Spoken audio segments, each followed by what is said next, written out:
It doesn't need to be an explosive offense, but what it needs to be is an effective offense. That needs to change this year, and I think it does with Ben Johnson. With Ben Johnson, you can expect creativity where they're going to be a bit unpredictable. It's going to be very difficult to predict what they're going to do. Over the course of last season, towards the end, showed all the promise in the world, and it would shock me, if he doesn't get interviews for a head coaching gig at the end of the year. The Detroit Lions going into the season over under 6.5 wins, coming off a 3-win season year one of Dan Campbell. This is now the second draft that Brad Holmes has held. And let's go over his first few picks, right? Penei Sewell, Amon-Ra St. Brown. You have Aleem McNeil. You go to this year's draft, obviously Aiden Hutchinson, Jameson Williams. They trade up for him, which was a hell of a deal for the Lions. Kirby Joseph later on, a ball-hawking safety. All right, things are going well. You're drafting talent. You're adding talent to a team. Now, how do you turn that into wins? Well, I think we can all agree the Detroit Lions, the first 8, 9, hell, I'd even say 10 games of the season, probably made you want to go to the bathroom and cut your genitals off after watching those games. Let's just call it what it is. They weren't good. The offense was anemic. It was pathetic under Lynn. And even Dan Campbell's first few games, they struggled. But come week 11, week 12, Dan Campbell and Ben Johnson really start to get things going. They're starting to connect together. And you see the Lions offense really take a step forward. Was it a top 5 offense in the NFL? Was it one of the most explosive offenses in the NFL? No, it wasn't. And you know what? I don't need it to be, and neither do you. It doesn't need to be an explosive offense, but what it needs to be is an effective offense, right? They were the worst team in the NFL on third down. That needs to change this year, and I think it does with Ben Johnson. They need to be more creative. You saw a lot of creativeness down the stretch. They actually really picked apart Arizona. You saw it against Green Bay. They really picked apart moments of the game with creative plays. And I'm not talking just trick plays, but people need to understand. In a league that the players only get better and better, smarter and smarter, faster and faster, you need every advantage you can get. That's why offensive-minded coordinators, coaches, that's why that trend is happening. It's not just because offense is the sexy thing to talk about. Offense is the sexy thing to aim for. No.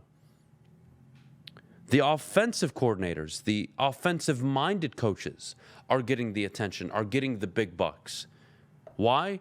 Because they get their playmakers that 2, 3 inches of separation that you need in the NFL. Whether it's putting players in motion, lining them up in the backfield, lining them up in the slot, end-arounds, fake end-arounds, play action, bootleg out right, left, wherever it may be.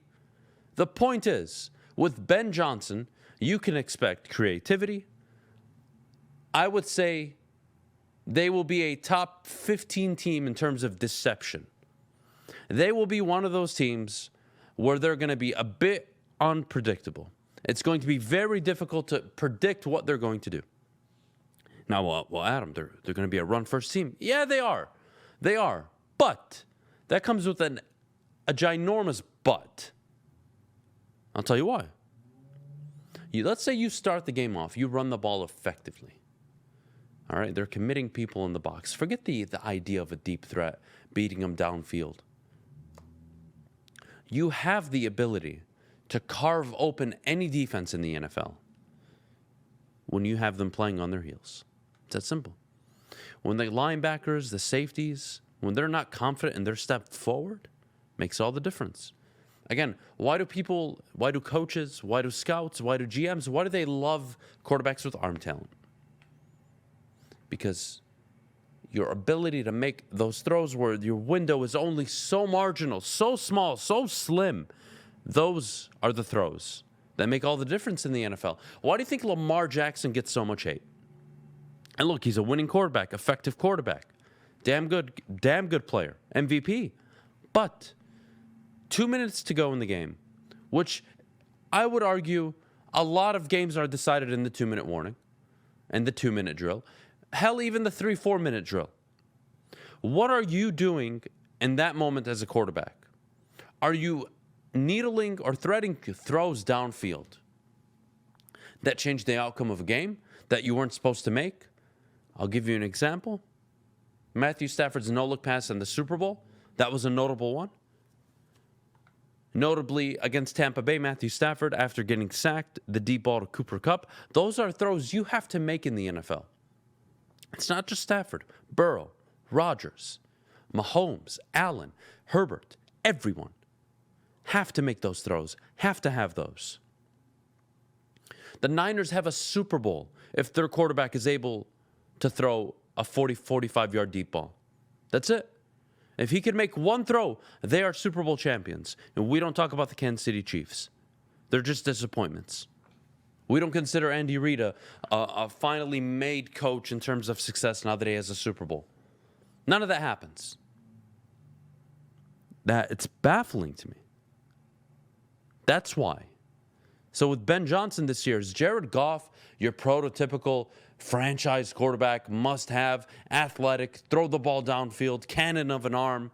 No, and I don't need him to be either, and neither does Ben Johnson. What you can expect from Ben Johnson, Jared Goff, in this offense this year is to control the clock, of course, run the football effectively, and put Jared Goff in positions to succeed. What does that mean?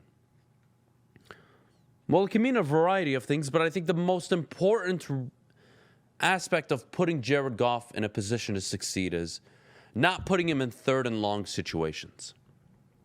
Putting him in third and median, third and short situations where you could theoretically threaten the idea of running the football. So when you actually go to run a play action pass, you have to make the defense think about it. And that is such an advantage for any quarterback, obviously young quarterbacks, but really any quarterback in the NFL. When you get the opposing defenses to play on their heels, it makes you a lot better. And Ben Johnson, over the course of last season, towards the end, showed all the promise in the world. I believe it was late October of last season. Jeff and I sat up here and said, Ben Johnson should be the front runner for the Detroit Lions offensive coordinator position once the season ends.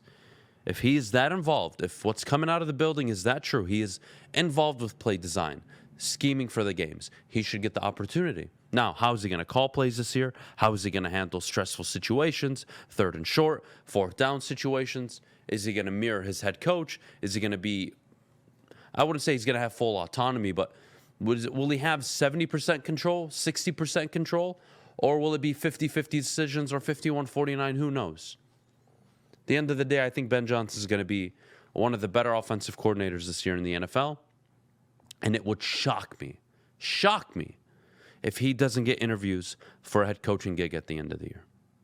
Him and Aaron Glenn, for as much as we praise them, we appreciate them, as much as we think they're very talented, specifically, Ben Johnson, if the Lions are anywhere near relevant this year, Houston will be calling. You look at any other bad situation in the NFL that you're not confident in. You like Houston, whether it's even the Jets and Robert Saleh, maybe that defensive-minded aspect isn't going to work for him out in New York. There are going to be a lot of teams looking for a head coach, and it happens every year. 4, 5, 6, 7, 8 teams. Every year. Ben Johnson is going to be in that conversation. Ben Johnson is going to be in that conversation. If Dan Campbell can't get 7 wins this year, says Dre, Brad needs to throw the bag at Sean Payton. Why would Sean Payton come here, guys? Honest question. I'm not trying to dog you. Why would Sean Payton come here? If you are Sean Payton, all the control you have in the world, all the success you have, all the money, why would you, not specifically Detroit as a city, why would you come to Detroit, though? Where the quarterback situation is not figured out. It's a very young team, early in the process a little bit, and you will likely walk in with a Sean Payton and a Brad Holmes who could coexist, but Sean Payton is, let's just call it what it is, he has that it. He has that control freak in him. How does that work? I think the only place that makes sense for Sean Payton is Dallas. Pistons fan 11 says you have to try, though. Or, excuse me, Dre says you have to try, though. Yeah, you can try. That doesn't mean much. I just don't know why Payton would even pick up the phone outside of a courtesy call. Like, hey, man, appreciate the offer. Thanks so much. I'm not interested in the position. That's a tough one. That's a tough one for me to get my head around. Seattle may need a replacement for Carroll. Yep. Seattle's another option. You can even look, at the end of the year, these are the teams that I think are going to need a head coach. Seattle, Arizona, Dallas, Houston.